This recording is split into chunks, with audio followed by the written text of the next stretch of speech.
प्रियो, अगर हम थोड़ा अपने जीवन के विषय में सोचें कि ये जीवन एक मात्र पानी का बुलबुला है, ये जीवन की कोई कीमत नहीं है, ये एक क्षण में ये जिंदगी नष्ट हो सकती है। परमेश्वर के पास हमारी सांसों की गिनती है,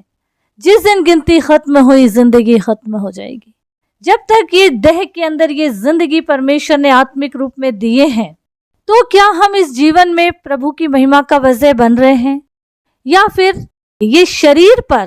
घमंड कर रहे हैं? जो जीवन शैली है, जो परमेश्वर की ओर से मिली हुई सुख सुविधा में घमंड करते हुए अगर हम आगे बढ़ रहे हैं, तो वचन के हिसाब से अगर हम देखें भजन 70 उसका 4 से लेके 8 तक देखेंगे तो वचन कहता है, मैंने घमंडियों से कहा घमंड मत करो और दुष्टों से सींग ऊंचा मत करो, अपना सींग बहुत ऊंचा मत करो, ना सिर उठाकर ढिठाई की बात बोलो, क्योंकि बढ़ती न तो पूर्व से न पश्चिम से न जंगल की ओर से आती है, परंतु परमेश्वरी न्यायी है, वह एक को घटाता दूसरे को बढ़ाता है। यहोवा के हाथ में कटोरा है जिसमें का दाख मधु छाग वाला है, उसमें मसाला मिला है और वो उसमें से उंडेलता है, निश्चय उसकी तलछट तक पृथ्वी के सब दुष्ट लोग पी जाएंगे। कटोरा का मतलब है दाख मधु छाग वाला, मसाला मिला हुआ का मतलब विपत्तियां। वो लोग जो घमंड में जी रहे हैं, संसारिक चीजों में अपने देह के ऊपर घमंड कर रहे हैं, दूसरों को कुछ नहीं समझ रहे, खुदा को किनारे करते हैं,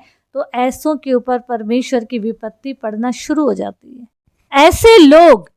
जो घमंड करते हैं और अपने आप को कुछ समझते हैं और ये सोचते हैं कि हम और कमाएं और बढ़ें। बढ़ना कमाना बुरी बात नहीं है,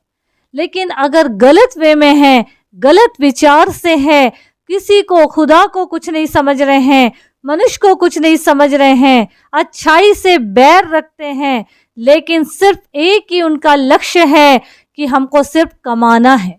एक घर है तो 2 बनाएंगे, 2 है तो 4 बनाएंगे, लाखों रुपए बैलेंस है तो करोड़ों होना चाहिए, और यही सब सोचते रहते। जो मजलूम है, जो लाचार है, जो जरूरतमंद है, उनको अगर वो तुच्छ समझ रहे हैं, तो ऐसों के लिए परमेश्वर का श्राप या परमेश्वर की विपत्ति ऐसों पे पड़ चुकी है।